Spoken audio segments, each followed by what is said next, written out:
اب چھوٹے بچوں کے ساتھ، چھوٹی بچیوں کے ساتھ جو کچھ مدرسوں کے اندر، سکولز میں، کالجز میں یا اپنے رشتہ دار کرتے ہیں، تو اس میں یہ سارے فیکٹر، تو یہ والا فیکٹر تو صرف ڈومیننٹ نہیں ہوتا، اور فیکٹرز بھی ہوتے ہیں۔ وہ پرائم منسٹر صاحب کی اسٹیٹمنٹ کو اس وقت مذاق بنایا گیا، آج اس اسٹیٹمنٹ کی ہمیں ضرورت تھی، کیونکہ اگر پرائم منسٹر کا یہ فارمولہ لگایا جائے نا آج والے اس 14 اگست والے اس مینار پاکستان والے مسئلے میں، تو پھر سب سے پہلے پرائم منسٹر صاحب کو اس عورت کو پکڑنا چاہیے اپنی اس ڈاکٹرن کے تحت، کیونکہ ان کا کہنا تھا کہ یہ عورتیں اس قسم کا لباس پہنتی ہیں تو ان کے ساتھ یہ کچھ ہوتا ہے، تو اس میں پھر سب سے پہلے کون پکڑی جاتی ہیں؟ پرائم منسٹر کو تو کم از کم اب یہ چیز سمجھ ہے نا، اگر یہ پلانٹڈ چیز نکل آئی ہے تو کم از کم وہ تو کہنا کہ اسے بھی تفتیش کے اندر لیا جائے اور اس کو بھی قرار واقعی سزا دی جائے اگر یہ واقعی پلانٹڈ ہے، جو ہمیں نظر آ چکا ہے۔ چلیں پھر بھی ہم جوڈیشری کے اوپر چھوڑتے ہیں، ہم صرف اپنا گمان بتا رہے ہیں قرائن کی روشنی میں، بادی النظر میں اٹ سیمز لائک دیٹ۔ میں ان اینکرز کی بڑی عزت کرتا ہوں، یقین کریں بعض موقعوں پر یہ لوگ بڑی دلیری دکھاتے ہیں، بڑے مذہبی لوگ بھی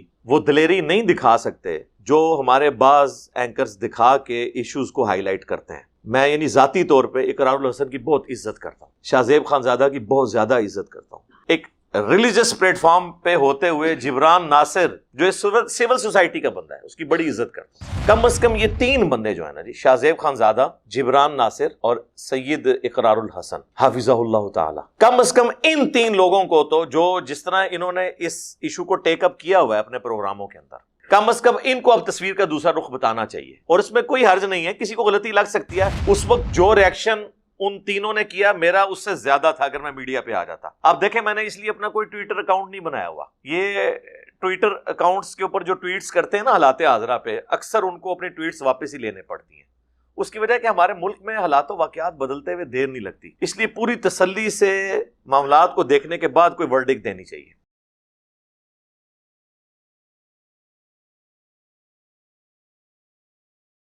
السلام علیکم۔ لا حول ولا قوة الا بالله حسبنا الله ونعم الوکیل یا حی یا قیوم برحمتک استغیث۔ یہ تو مجھے لگتا ہے کسی نے نا کوئی بڑی انٹلیکچوئل ترتیب لگائی ہوئی ہے۔ پہلا سوال جو ہے نا وہ 14 اگست والا لکھا ہوا ہے جی۔ 14 اگست کے موقع پر عورت سے شرمناک حرکت پر آپ کی کیا رائے ہے؟ عورت کے پردے سے متعلق اسلامی احکامات کیا ہیں؟ عورت کے ساتھ تو کم شرمناک حرکت ہوئی ہے، مردوں کے ساتھ زیادہ شرمناک حرکت ہوئی ہے۔ وہ اب دیکھ لیں اس کی جو تفصیلات ہیں وہ جس بھیانک طریقے سے سامنے آنا شروع ہوئی ہیں، تو پوری قوم کا سر جو ہے وہ شرم سے جھک گیا ہے کہ ہمارے ملک کے اندر اس وقت گراوٹ کا یہ لیول ہو چکا ہے کہ لوگ صرف ٹک ٹاک کے اوپر سوشل میڈیا پہ فیم حاصل کرنے کے لیے کسی بھی لیول پہ گر سکتے ہیں۔ وہ سب کچھ پلانٹڈ تھا، آپ کو پتہ ہے، ظاہر ہے پلانٹڈ چیزیں تو ہوتی ہیں وہ ایک خاص حد تک تو پلانٹڈ رہتی ہیں، اس کے بعد پھر جب موب آ جاتا ہے نا، ہجوم کی تو پھر اپنی مرضی ہوتی ہے، وہ جو مرضی کرتا رہے۔ شروع میں تو آپ کوشش کرتے ہیں کہ اس طریقے سے یہ معاملہ کریں، آگے جو حالات و واقعات ہیں پھر وہ کنٹرول سے باہر ہو جاتے ہیں، اور یہ ایک یونیورسل پرنسپل ہے۔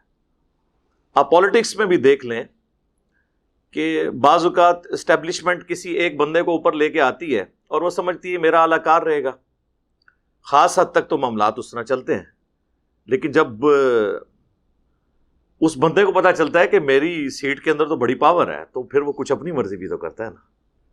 تو یہ ایک جنرل رول ہر جگہ اپلائی ہے، اور پبلک جو ہے وہ تو کسی کے قابو میں نہیں، سیدھی سی بات ہے۔ اس کا جو دوسرا پورشن ہے نا جی، عورت کے پردے سے متعلق اسلامی احکامات، وہ کس مسلمان کو نہیں پتا؟ اس کے اوپر اگر ہم گفتگو کرتے ہیں تو ہمیں لوگ کہتے ہیں یہ آرتھوڈاکس ہیں، فنڈامنٹلسٹ ہیں، اور جو بیسک ہیومن رائٹس ہیں ان کے خلاف بولتے ہیں، اسلام کے رولز کا پابند اگر کسی نے ہونا ہے تو وہ اس انڈیویجول کا مسئلہ ہے، آپ کیوں کسی کے بارے میں اس طرح کی ورڈکٹ پاس کرتے ہیں؟ تو وہ دوسری طرف چل پڑتے ہیں۔ تو یہ باتیں تو ان لوگوں کے لیے جو مسلمان ہیں، اسلام سے محبت رکھتے ہیں، اسلام کو فالو کرنا چاہتے ہیں۔ جو صرف پاکستان کے شناختی کارڈ میں مسلمان لکھے ہوئے ہیں اور وہ اسلام کو کوئی سیریس نہیں لینا چاہتے، تو ان کے لیے تو آپ پورا قرآن ان کے آگے سے گزار دیں، احادیث کے سارے جو سختیاں ہیں پردے کے حوالے سے وہ گزار دیں، ان کے کان پہ جوں تک نہیں رہیں گی. لہٰذا ان کے لیے تو یہ، اور اس کیٹیگری میں زیادہ تر وہی لوگ فال کرتے ہیں. اس حوالے سے میری کئی ایک ویڈیوز ریکارڈ ہیں، آپ پردہ لکھیں اور ساتھ انجینئر محمد علی مرزا، تو آپ کو کئی ایک چیزیں کھل جائیں گی. غض بصر کے حوالے سے عربی میں یہ ٹرمنالوجی یوز ہوتی ہے، نگاہوں کو نیچا رکھنا، غض بصر، غین ضاد.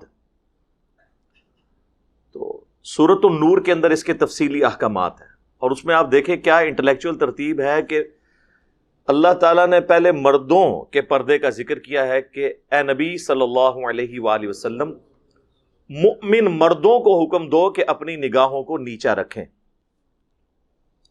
اور پھر آگے چل کر آیا کہ جو مومنات ہیں، مؤمن عورتیں ہیں، انہیں بھی حکم دو کہ اپنے نگاہوں کو نیچا رکھیں.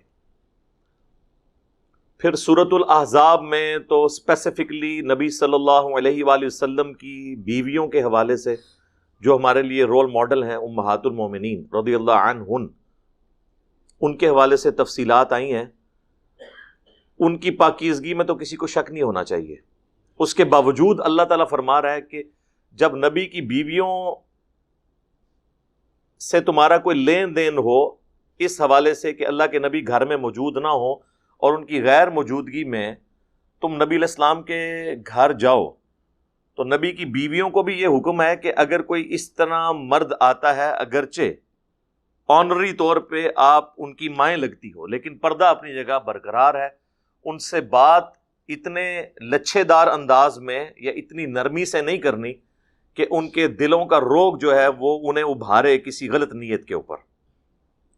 یعنی نبی کی بیویوں کو جو امت کی مائیں ہیں انہیں بھی یہ حکم ہے کہ انہوں نے گفتگو لچھے دار انداز میں نہیں کرنی اپنی اولاد کے ساتھ. بگوٹم تو نہیں ہے لیکن آنری طور پہ تو اولاد ہے. النبی اولا بالمؤمنین من انفسہم وازواجہ امہاتہم، نبی مومنین پر ان کی جانوں سے بڑھ کر حق رکھتے ہیں، اور نبی کی بیویاں امت کی مائیں ہیں صلی اللہ علیہ وآلہ وسلم. تو ان کے لیے اتنا سخت حکم آیا ہے پردے کے حوالے سے. خیر یہ تو ڈیٹیلز ہیں، میں صرف اشارتاً چند ایک چیزیں اس میں مینشن کر رہا ہوں. اس ٹاپک کے اوپر صرف اسی کو ایڈریس کیا جائے، اس کی ساری تفصیلات تو 1-1.5 گھنٹہ چاہیے. اس وقت یہ ٹاپک اتنا اہم نہیں ہے، ہر مسلمان کو پتہ ہے کہ پردے کی کیا اہمیت ہے. اصل جو ٹاپک اہم ہے وہ یہ 14 اگست کے اوپر جو یہ تماشا ہوا. دیکھیں سوشل میڈیا کے ذریعے آپ کو اس کا پلانٹڈ ہونا تو بالکل آشکار ہو چکا ہے، اور سوشل میڈیا کے ان چینل سے آشکار ہوا ہے جن کے بارے میں کوئی یہ گمان بھی نہیں کر سکتا کہ یہ کوئی ریلیجس تھاٹس رکھتے ہیں بہت زیادہ. مثلاً اس وقت پاکستان میں چند ٹاپ پہ جو سوشل میڈیا کے چینلز ہیں جن کی ویورشپ ہمارے مین سٹریم کے چینل سے بھی زیادہ ہے یوٹیوب کے اوپر، ان میں سے ایک اردو پوائنٹ ہے جنہوں نے میرا بھی انٹرویو کیا تھا، آپ کو پتا ہے. انہوں نے پے در پے کتنی ویڈیوز بنا کے اس پورے کے پورے معاملے کو کھول کر عوام کے سامنے رکھ دی ہے. وہاں پہ جو سیکیورٹی گارڈ تھا اس کی ویڈیو لیک ہوئی، پھر وہاں پہ جو چشمدید گواہ تھے وہاں پہ جو موجود تھے ان کے انٹرویوز آئے. اب یہ چیزیں بالکل کھل کے سامنے آ گئی ہیں. لہٰذا اس صورتحال کے اندر جن لوگوں نے اس وقت، میں نہیں کہتا کہ چالاکی کی ہے، بعض لوگ کہہ رہے ہیں کہ جی وہ اس میں خصوصاً وہ 2 بڑے انوالو ہیں جنہوں نے وہ ساتھ بٹھا کے، اس کو میں نام نہیں لیتا ورنہ پھر اصلاح کا دروازہ بند ہو جائے گا. میں نے ان تک میسج تو اپنا کل ہی پہنچا دیا تھا کہ آپ لوگ فوراً میڈیا پہ آ کے اپنی کلیریفیکیشن دیں اور معافی مانگیں. جو اس طرح ایک نامحرم عورت کے دائیں بائیں بیٹھ کے اور وہ بتانا چاہ رہے تھے کہ ان میں سے ایک نے تو یہاں تک الفاظ استعمال کیے کہ اللہ کا شکر ہے میری کوئی بیٹی نہیں ہے. یہ شکر ادا کرنے کی بات نہیں ہے، یہ تو آپ اپنی قسمت پہ روئیں. تو اور دوسرے نے بھی اس کو، وہ تو آپ کو پتہ ہے وہ تو مسخرہ ٹائپ ہی ہے، اس کا تو نام لینے کی بھی ضرورت نہیں ہے. تو ان لوگوں کی کیا اہمیت ہے؟ ان لوگوں نے اس سارے مسئلے کو اٹھایا ہے اور 3-4 دن کے بعد ورنہ جس عورت کے ساتھ یہ ایشو ہو جائے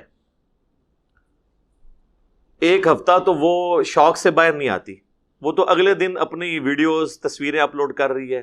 بعض لوگ وکالت کر رہے ہیں نہیں وہ پرانی کر رہی ہے. جناب پرانی بھی نہیں ہوتی ہیں، بندے کو ہوش ہی نہیں ہوتی کسی چیز کی. تو اس کے بعد تو یہ معاملات کھل گئے نا. اب ان لوگوں کو آ کے اس کو کلیریفائی کرنا چاہیے. ہم ساتھ ہیں. یہ اس قسم کے جو مابز حرکتیں کرتے ہیں، خواہ کسی مرد کے ساتھ کریں خواہ کسی عورت کے ساتھ، یہ تو غلط ہے. اس کے اوپر تو دوسری رائے کوئی نہیں ہے.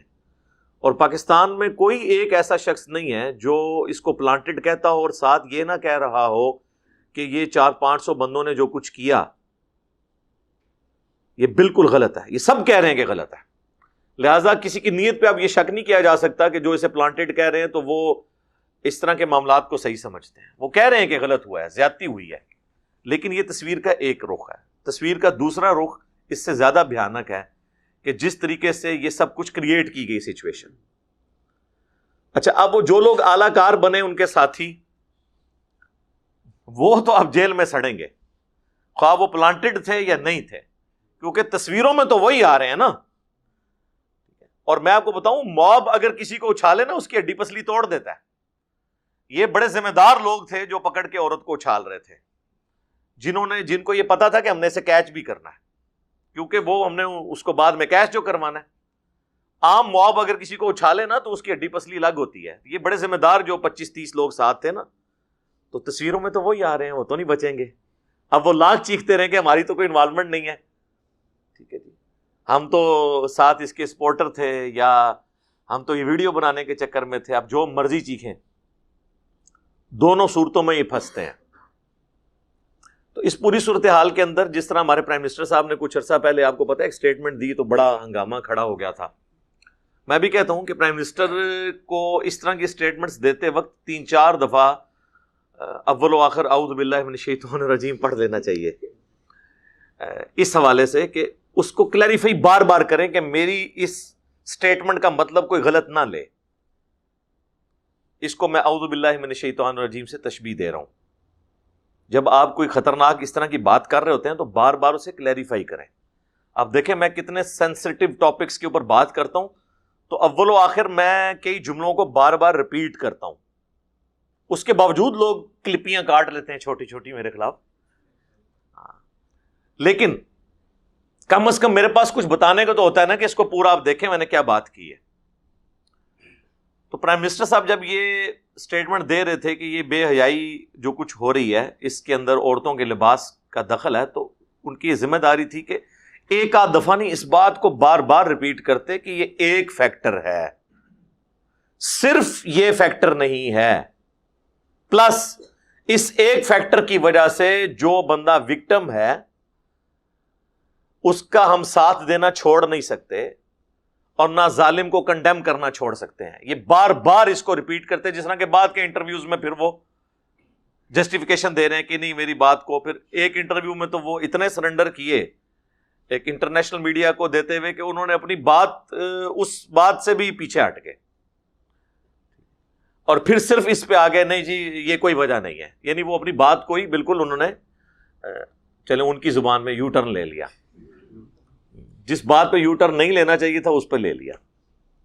ہاں اس میں صرف یہ ہے کہ ساتھ دائیں بائیں چیزیں لگاتے کہ جی اس طریقے سے یوں تھا.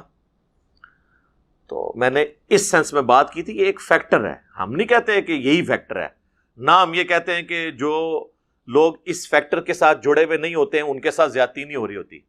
اب چھوٹے بچوں کے ساتھ، چھوٹی بچیوں کے ساتھ جو کچھ مدرسوں کے اندر، سکولز میں، کالجز میں یا اپنے رشتہ دار کرتے ہیں، تو اس میں یہ سارے فیکٹر، تو یہ والا فیکٹر تو صرف ڈومیننٹ نہیں ہوتا، اور فیکٹرز بھی ہوتے ہیں. تو وہ پرائم منسٹر صاحب کی سٹیٹمنٹ کو اس وقت مذاق بنایا گیا. آج اس سٹیٹمنٹ کی ہمیں ضرورت تھی، کیونکہ اگر پرائم منسٹر کا یہ فارمولہ لگایا جائے نا آج والے اس 14 اگست والے اس مینار پاکستان والے مسئلے میں، تو پھر سب سے پہلے پرائم منسٹر صاحب کو اس عورت کو پکڑنا چاہیے اپنی اس ڈاکٹرن کے تحت، کیونکہ ان کا کہنا تھا کہ یہ عورتیں اس قسم کا لباس پہنتی ہیں تو ان کے ساتھ یہ کچھ ہوتا ہے. تو اس میں پھر سب سے پہلے کون پکڑی جاتی ہیں؟ اب اس کا نام بھی میرے لیے اتنا متبرک ہے کہ میں وہ نام بھی نہیں لینا چاہتا. ظاہر ہماری تو ایک عقیدت جڑی ہوئی ہے، ہماری ماں کے نام کے اوپر وہ نام ہے اس کا، تو میں تو وہ نام بھی نہیں لینا چاہتا اس موقع کے اوپر. تو سب سے پہلے تو اسے پکڑنا چاہیے پرائم منسٹر کی ڈاکٹرن کے مطابق. پرائم منسٹر کو تو کم از کم اب یہ چیز سمجھ ہے نا، اگر یہ پلانٹیڈ چیز نکل آئی ہے تو کم از کم وہ تو کہنا کہ اسے بھی تفتیش کے اندر لیا جائے اور اس کو بھی قرار واقعی سزا دی جائے اگر یہ واقعی پلانٹیڈ ہے، جو ہمیں نظر آ چکا ہے. چلیں پھر بھی ہم جوڈیشری کے اوپر چھوڑتے ہیں، ہم صرف اپنا گمان بتا رہے ہیں قرائن کی روشنی میں. بادی النظر میں اٹ سیمز لائک دیٹ، وہ کہتے ہیں نا یہ تو بادی النظر میں ایسے نظر آ رہا ہے. تو پرائم منسٹر صاحب کو تو یہ معاملہ کلیئر ہے. باقی وہ اینکرز، میں ان اینکرز کی بڑی عزت کرتا ہوں. یقین کریں بعض موقعوں پر یہ لوگ بڑی دلیری دکھاتے ہیں، بڑے مذہبی لوگ بھی وہ دلیری نہیں دکھا سکتے جو ہمارے بعض اینکرز دکھا کے ایشوز کو ہائی لائٹ کرتے ہیں. میں یعنی ذاتی طور پہ اقرار الحسن کی بہت عزت کرتا ہوں، شاہ زیب خان زادہ کی بہت زیادہ عزت کرتا ہوں. ایک ریلیجس پلیٹ فارم پہ ہوتے ہوئے جبران ناصر جو سول سوسائٹی کا بندہ ہے اس کی بڑی عزت کرتا ہوں. کم از کم یہ تین بندے جو ہیں نا جی، شاہ زیب خان زادہ، جبران ناصر اور سید اقرار الحسن حافظہ اللہ تعالی، کم از کم ان تین لوگوں کو تو جو جس طرح انہوں نے اس ایشو کو ٹیک اپ کیا ہوا ہے اپنے پروگراموں کے اندر، کم از کم ان کو اب تصویر کا دوسرا رخ بتانا چاہیے. اور اس میں کوئی حرج نہیں ہے، کسی کو غلطی لگ سکتی ہے. اس وقت جو ریاکشن ان تینوں نے کیا میرا اس سے زیادہ تھا اگر میں میڈیا پہ آ جاتا. آپ دیکھیں میں نے اس لیے اپنا کوئی ٹویٹر اکاؤنٹ نہیں بنایا ہوا. یہ ٹویٹر اکاؤنٹس کے اوپر جو ٹویٹس کرتے ہیں نا حالات حاضرہ پہ، اکثر ان کو اپنی ٹویٹس واپس ہی لینے پڑتی ہیں. اس کی وجہ کہ ہمارے ملک میں حالات و واقعات بدلتے ہوئے دیر نہیں لگتی، اس لیے پوری تسلی سے معاملات کو دیکھنے کے بعد کوئی ورڈکٹ دینی چاہیے. اور قیامت تک کے لیے یہ چیز ہے کہ اس قسم کی کوئی چیز میں نہیں استعمال کروں گا کبھی بھی. تو کم از کم ان لوگوں نے یہ جو اس وقت اس کو سپورٹ کیا، ہم ساتھ ہیں ان کے. اب ساتھ یہ بتائیں کہ یہ بھی برابر کی مجرم ہے جس نے یہ سب کچھ کیا جو کچھ نظر ہے. اب وہ میں اس پہ آدھا گھنٹہ بول کے اپنا ٹائم نہیں ضائع کرنا چاہتا کہ میں آپ کو بتاؤں کہ فلاں نے یہ کہا تو فلاں یہ ویڈیو لیک ہوئی اس میں سے یہ نکلا. وہ آپ سب کو پتہ ہے. مجھ سے بہتر انداز میں اردو پوائنٹ والوں کی جو ویڈیوز ہیں اس کے اندر وہ چیزیں ہائی لائٹ کر چکے ہیں، وہ آپ دیکھ لیں. اب کم از کم تصویر کے دوسرے رخ میں بھی دیکھ کے ان لوگوں کو بھی پکڑنا چاہیے جو لوگ اس میں برابر کے مجرم ہیں، اس کے قریبی ساتھی ہوں یا ایون وہ خود ہو. اور آپ کو میں حفظ ما تقدم یہ بات بتا دوں کہ پاکستان کے قانون میں عمر قید تک کی سزا ہے اس ایشو کے لیے. اور یہ لوگوں کو پتہ نہیں ہے کہ عمر قید کتنی بڑی سزا ہوتی ہے. آپ کو اگر ایک ہفتے کے لیے ایک ایئر کنڈیشن کمرے میں انٹرنیٹ کی سہولت کے ساتھ بند کر دیا جائے اور باہر نہ آپ نکل سکیں اور اسی کمرے کے کونے میں ایک ٹوائلٹ بھی ہو تو آپ ایک ہفتے کے بعد تنگ آ جائیں گے. اور جیل کا اگر آپ کو وزٹ کروا دیا جائے نا کہ وہاں کس طرح انہوں نے مرغیوں کے دڑبے کی طرح ایک ہی چھوٹے سے کمرے میں کتنے بندے رکھے ہوتے ہیں اور اسی کمرے کے کارنر پہ اٹیچ باتھ نہیں ہوتا، ایک چھوٹی سی وہ ایلیویٹ کر کے دیوار بنی ہوتی ہے 2.5-3 فٹ کی، اور سب دیکھ رہے ہوتے ہیں، بس وہ صرف اتنا ہی پردہ ہوتا ہے اور وہ سائڈ پہ بیٹھے ہوتے ہیں اور جو مچھروں کی اماجگاہ وہ بنی ہوتی ہے. میں تو کہتا ہوں جن لوگوں کو یہ ڈان بننے کا شوق ہے نا، انہیں گورنمنٹ کا کام ہے انہیں صرف نا آنری طور پہ ایک ویکینڈ جو ہے نا کسی جیل میں گزروائیں. ان کو کہیں کہ اگر آپ کو پوری زندگی یہاں پہ رہنا پڑے، نہ کوئی گھڑی، نہ کوئی آپ کے پاس انٹرنیٹ، نہ وقت گزارنے کے لیے کوئی چیز، تو پھر آپ دیکھیں کتنا مشکل وقت ہے. تو ان لوگوں کو پتہ چل جائے. تو یہ جو اس قسم کی حرکتیں کر رہے ہیں وہ ہوش کے ناخن لیں. باقی جو اسلام کی بنیاد پہ باتیں کر رہے ہیں تو ان کو میں دوسری طرف بھی لے کے جاؤں گا کہ جب ہمارے محبوب صلی اللہ علیہ وآلہ وسلم کے گستاخانہ خاکے بنتے ہیں تو ہمارے نوجوان بڑے چیخو پکار کر کے نعرے بلند کرتے ہیں، حرمت رسول پر جان بھی قربان ہے، غلامی رسول میں موت بھی قبول ہے. لیکن ان میں سے کتنے % لوگ ہیں جو اس دن وہ نعرے لگانے کے بعد ظہر یا عصر کی نماز کا وقت آئے تو مسجد میں آپ کو نظر آئیں گے؟ ان میں سے کتنے لوگ ہیں جو یہ کہیں کہ نبی علیہ السلام کے خاکے بناتے ہوئے انہوں نے آپ صلی اللہ علیہ وآلہ وسلم کی مبارک داڑھی میں بم دکھایا ہے تو چلو آج ہم داڑھی کی نیت کرتے ہیں؟ تم نے ہمارے نبی کی داڑھی کی توہین کی ہے تو لو میں آج سے داڑھی کی نیت کرتا ہوں، نالی کھوتی مر جائے گی، نالی پنجابی کہتے ہیں کھوتی مر جانا، جس گدھے پہ سواری کرتے ہیں وہی مر جائے گی. بینک توڑوا لیں ان سے اور کام کروا لیں، یہ کام نہیں کریں گے. تو یہاں پہ بھی یہ جو لوگ ٹرینڈز چلا رہے ہیں نا جی، اقرار الحسن کو گرفتار کرو، فلاں کو گرفتار کرو، ان سے پوچھیں کہ آپ لوگ اپنی زندگی میں کیا بالکل پارسا ہیں؟ اور آپ میں سے کبھی کوئی کسی اسلامی بہن کی خدمت کے لیے روڈ پہ کھڑا نہیں ہوا؟ یہ آپ کو سارے وہی لوگ ہی نظر آئیں گے، لیکن دوسروں کو بھاشن دینے کے لیے آپ کو ایکٹیویٹ ہوتے ہوئے نظر آئیں گے، سب سے زیادہ یہ فرنٹ لائن پہ نظر آئیں گے. تو بجائے دوسروں کی اصلاح کی فکر کرنے کے نا، اپنی اصلاح کی فکر کریں. بجائے حرمت رسول کے نام پہ دوسروں کے موٹر سائیکل کو آگ لگانے کے، اپنے موٹر سائیکل کو آگ لگائیں. وہ آسان ہے، گلی میں کھڑا کریں اور کہیں غلامی رسول میں موت بھی قبول ہے، ساتھ ہی اس پہ تیلی لگائیں، کیونکہ آپ نے لوگوں کے موٹر سائیکل اور گاڑیاں تو چلانی ہے نا. تو اپنے گھر سے ابتدا کریں نا. عشق رسول تے جڑا اندروں کہتے نا بولے، اندر تے ہے کہ اپنا موٹر سائیکل لے آ کے نا ان کو آگ لاؤ، پھر پتہ لگے. تو یہ بھی اب موقع ہے، جو لوگوں کو حیا کا درس دے رہے ہیں وہ خود کیا ان ساری چیزوں پر عامل ہیں؟ تو اکثر لوگوں کے سر شرم سے جھک جائیں گے کہ وہ خود کتنے عامل ہیں اس طرح کے معاملات. تو میں بیلنس گفتگو کر رہا ہوں، یعنی یہ بالکل ایک طرف ہو کے نہیں. میں ایک ریلیجس پرسنالٹی ہوتے ہوئے بھی میں جو اس کے دوسرے اسپیکٹس ہیں اس کے اوپر بھی نظر رکھی ہوتی ہے. یہ نہیں ہے، میں یہ کہتا ہوں کہ ہر بندے کو اپنی مرضی کے مطابق زندگی گزارنے کا حق ہے، خواہ وہ ہندو ہے، عیسائی ہے، یہودی ہے، کوئی لبرل ہے، ایتھیسٹ ہے. لیکن اسے یہ حق حاصل نہیں ہے کہ وہ دوسروں کے معاملات کے اندر اس حوالے سے دخل کرے کہ امن کی جو صورتحال ہے وہ برباد ہو جائے کسی ملک کے اندر. یہ تو آپ کو کوئی بھی کرنے کی اجازت نہیں دے گا.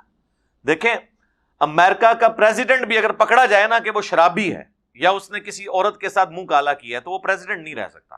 حالانکہ وہاں تو یہ کوئی بری چیز بھی نہیں ہے، لیکن وہ بھی یہ سمجھتے ہیں کہ اس پوسٹ کے لیے یہ بندہ چاہیے کیونکہ وہ ہمارا فرنٹ کا ایک چہرہ ہے. اور یہ ہمارے فرنٹ کے چہرے 14 اگست کے اوپر کیا حرکت کی ہے ان لوگوں نے. پھر اسی طریقے سے آپ دیکھ لیں کہ وہ ہمارے مولویوں کی پٹی پڑھانے کے اوپر رنجیت سنگھ کا جو مجسمہ ہے وہ بھی ایک بندے نے جناب نعرے مارتے ہوئے توڑ دیا. میں آپ کو اکثر کہتا ہوں کہ یہ ان کو جو نعرے سکھا رہے ہیں نا، گستاخ رسول کی ایک ہی سزا سرطان سے جدا. گستاخ رسول تو ان کے پاس کبھی آنا ہی نہیں ہے، کیونکہ یہ تو فرانس پہنچ نہیں سکتے، یہ تو امریکہ پہنچ نہیں سکتے. تو یہ کہتے ہیں اتنی دور سے امپورٹ کرنے کی بجائے ہم لوکل اپنے گستاخ خود کریٹ کریں اور ان کی ہم گردن مروڑیں تاکہ ہم جنت میں پہنچ جائیں. تو پھر یہ مسلمانوں کو جان بوجھ کے گستاخ ڈکلیئر کریں گے، انہیں قتل کر کے اپنی جنت پکی کریں گے. ان تک تو یہ پہنچ نہیں سکتے. دنیا کا امن ان لوگوں نے برباد کر دیا، تو وہ مجسمے توڑ رہے ہیں، اس قسم کی حرکتیں کر رہے ہیں. پھر ایک اور ویڈیو کل منظر عام پہ آئی مین میڈیا کے اوپر ہی، جس میں وہ رکشے والی ویڈیو بھی آپ دیکھیں. یعنی چلیں وہاں تو کوئی کہہ سکتا ہے کہ وہ اس ٹک ٹاکر نے بلا لیے تھے ساتھی یا سیلفیز کے لیے لوگوں کو. یہاں تو بیچاری کچھ عورتیں جا رہی ہیں اور یہ اس میں کہنا کہ جی کسی عورت نے برقع نہیں کیا ہوا یا اس نے پردہ نہیں لیا ہوا یا اس نے نقاب نہیں کیا ہوا تو اگر کوئی مرد حرکت کر دے تو وہ بھی مجرم ہے. ایسی سوچ کے اوپر لعنت ہی ہونی چاہیے. یہ کوئی جسٹیفیکیشن نہیں ہے. یہ آپ اس عورت کو تو ضرور کہہ سکتے ہیں کہ تم پردے کا اہتمام کرو، لیکن اس کی بنیاد کے اوپر کسی کو نہیں آپ دوسرے کو تو کلین چٹ نہیں اس حوالے سے دے سکتے کہ اسے کیسے رائٹ حاصل ہے.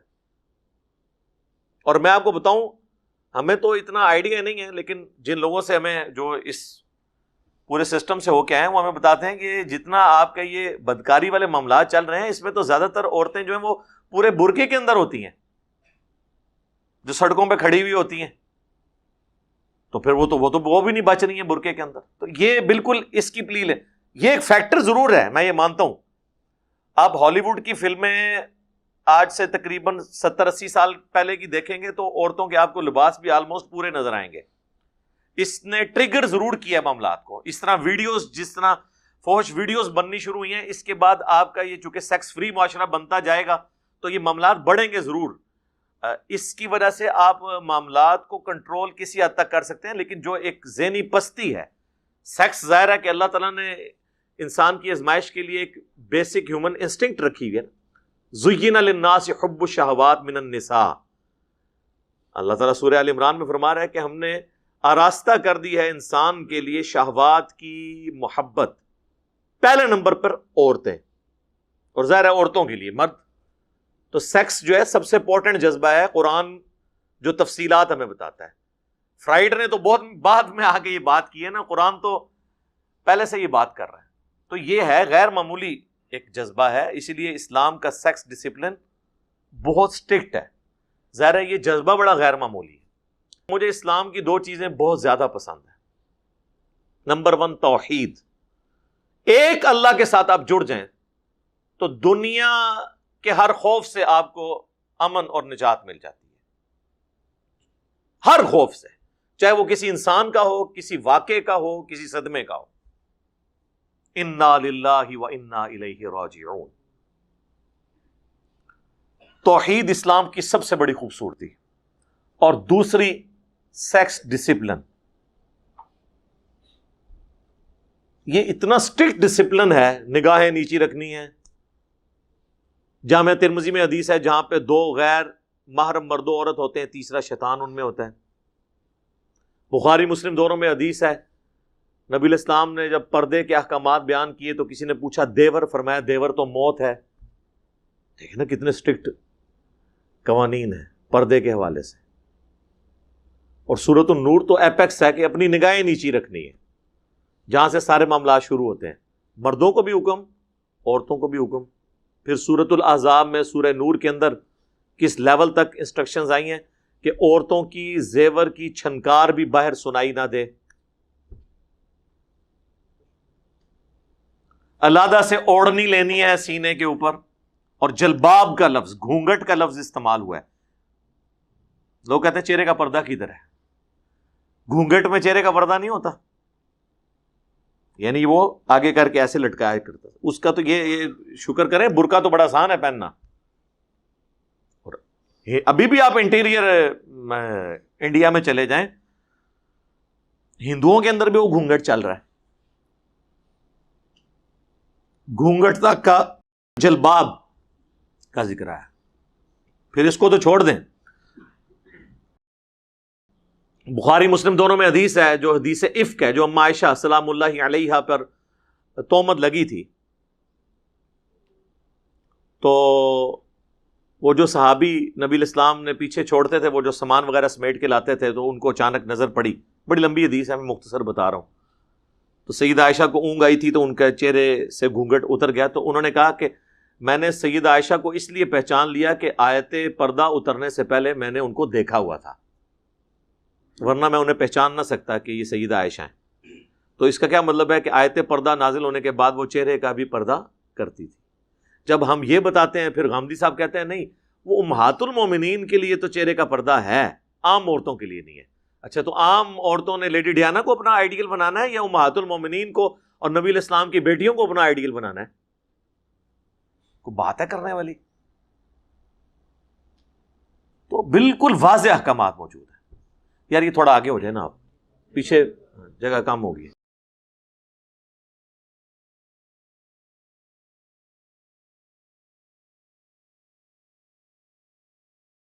دروشی پڑھیں، اللہم صلی علی محمد وعلی آل محمد. تو پردے کی جو تعلیمات ہیں وہ تو بڑی سٹرکٹ ہیں. المعجم الکبیر طبرانی میں صحیح سند کے ساتھ حدیث ہے، نبی علیہ السلام نے فرمایا کہ کسی غیر محرم عورت کو ہاتھ لگانا اس سے بہتر ہے کہ کسی کے سر میں لوہے کی کیل ٹھونک دی جائے. یعنی اگر کسی شخص کو اس عذاب کا پتہ چل جائے تو وہ اپنے سر میں لوہے کی کیل ٹھکوانے کے لیے تو تیار ہو جائے، لیکن اس گناہ کے عذاب سے وہ چھٹکارا حاصل کر لے. تو اسلام میں بہت سٹرکٹ احکامات ہیں پردے کے حوالے سے. اور پھر انٹریکشن، اور آپ یہ دیکھیں یہ ٹک ٹاک جو ہے اس وقت ہمارے لیے مصیبت ہی بن گئی ہے. میں نہیں کہتا اس کا سارا یوز جو ہے وہ نیگیٹو ہے، پازیٹیو یوز بھی ہے. اور پھر دیکھیں لوگ آگے کہہ رہے ہوتے ہیں جی یہ سیلیبریٹیز ہیں، یہ سیلیبریٹیز ہیں، گانا کوئی اور گا رہا ہے، یہ لپ سنگ کر کے سیلیبریٹی بن گئے ہیں. آپ اپنا ٹیلنٹ بتائیں نا کہ آپ کے اندر کیا کوالٹی موجود ہے. اس طریقے سے تو یہ گندے لطیفے سنا کر یا عجیب و غریب قسم کی حرکات کر کے، لیکن ساری چیزوں کے باوجود میں یہ کبھی نہیں کہوں گا کہ سوشل میڈیا کے ان پلیٹ فارمز کے اوپر پابندی ہونی چاہیے، کیونکہ پابندی پہلی تو بات ہے آپ لگا ہی نہیں سکیں گے. اب یہ پابندی یہ آلموسٹ آپ سمجھ لیں جس طرح الیکٹریسٹی کو ہم اپنی زندگی سے اب نہیں نکال سکتے نا، یہ بیسک نیڈ بن چکی ہے، یہ اب بیسک نیڈ ہے. اب آپ نے اس کا رخ صرف طے کرنا ہے کہ کس رخ کے اوپر آپ اس کو لے کے جا رہے ہیں. اس حوالے سے بہت زیادہ بولا جا سکتا ہے، باقی آپ کے سامنے ہے صورتحال. اس کے اوپر جو ورڈکٹ دینے کا مقصد یہ تھا کہ جن لوگوں نے فرنٹ سے لیڈ کر کے اس ایشو کو ٹیک اپ کیا ہے، ہم ان کی دل سے قدر کرتے ہیں، لیکن ساتھ ہی ساتھ یہ دوسرے پہلو کو بھی بیان کریں تاکہ یہ پتہ چلے کہ یہ پلانٹڈ جو معاملات ہوتے ہیں، ان معاملات کے اندر قصوروار دوسرے لوگ بھی، تاکہ مستقبل میں آنے والے واقعات رک جائیں، ورنہ یہ چیزیں آئیں گی. بہرحال کم از کم یہ پٹ سیاپے سے یہ فائدہ ہوگا کہ اب لوگ احتیاط کر کے چلا کریں گے انشاءاللہ تعالی، امید ہے انشاءاللہ تعالی. اللہم انی اسألک بانک انت اللہ لا الہ الا انت الاحد الصمد الذی لم یلد ولم یولد ولم یکن له کفوا احد وإلہکم الہ واحد لا الہ الا هو الرحمن الرحیم الف لام میم اللہ لا الہ الا هو الحی القیوم اللہم صلی علی محمد وعلی آل محمد اللہم ربنا آتنا فی الدنیا حسنہ وفی الآخرة حسنة وقنا عذاب النار اللہم احسن عاقبتنا فی الامور كلها وأجرنا من خزي الدنيا وعذاب الآخرة ربنا آتنا من لدنك رحمة وَهَيِّئْ لَنَا مِنْ أَمْرِنَا رَشَدًا. اے اللہ ہماری، ہمارے ماں باپ کی، ہمارے بیوی بچوں کی، پوری امت کی تمام دینی، دنیاوی، جسمانی، روحانی، ظاہری، باطنی پریشانیاں، تکلیف، مصیبتیں، دکھ، درد، بیماریاں، دشواریاں دور فرما. اے اللہ ہماری، ہمارے ماں باپ کی، ہمارے بیوی بچوں کی اور پوری امت کی تمام پریشانیوں کو اے اللہ دور فرما کے آخرت میں ان کے عوض اجر عظیم عطا فرما، صبر اور استقامت نصیب فرما. اے اللہ ہمارے ملک پاکستان کی خیر فرما، اندرونی اور بیرونی خطرات سے محفوظ فرما، پورے عالم اسلام کی خیر فرما. اے اللہ پاکستان، افغانستان، عراق، چائنا، فلسطین، شام، جہاں کہیں بھی مسلمان تکلیف میں، اے اللہ ان کی تکلیف کو دور فرما. حاضرین کے دلوں میں جو جو نیک اور جائز دعائیں ہیں اپنی بارگاہ میں قبول و منظور فرما. جتنے لوگ بھی اس دعوت سے جڑے ہوئے ہیں، اللہ ویڈیوز دیکھیں گے، اے اللہ تمام کے دلوں میں جو جو نیک اور جائز دعائیں ہیں اپنی بارگاہ میں قبول و منظور فرما. اے اللہ جن جن بھلائیوں کا سوال تیرے محبوب صلی اللہ علیہ وآلہ وسلم نے تجھ سے کیا، ہمارے حق میں، ہمارے ماں باپ کے حق میں، ہمارے بیوی بچوں کے حق میں، پوری امت کے حق میں قبول و منظور فرما. اور جن جن چیزوں کے شر سے تیرے محبوب علیہ السلام نے تیری پناہ طلب کی، ہمیں، ہمارے ماں باپ کو، ہمارے بیوی بچوں کو، پوری امت کو ان چیزوں کے شر سے اپنی پناہ عطا فرما. اے اللہ حاضرین کے دلوں میں جو جو نیک اور جائز دعائیں ہیں قبول فرما. حاضرین کے گھر والوں میں جو کوئی بیمار ہیں انہیں شفا عطا فرما. حاضرین کے اے اللہ جو چھوٹے بڑے رشتہ دار فوت ہو چکے، جتنے بھی مسلمان آج تک فوت ہوئے، اے اللہ ان کی مغفرت فرما. اللہم اغفر لحینا ومیتنا وشاہدنا وغائبنا وصغیرنا وکبیرنا وذکرنا وانثانا. اللہم من احییتہ منا فاحیہ علی الاسلام ومن توفیتہ منا فتوفہ علی الایمان. اللہم صلی علی محمد وعلی آل محمد. سبحان ربک رب العزة عما یصفون وسلام علی المرسلین والحمد للہ رب العالمین.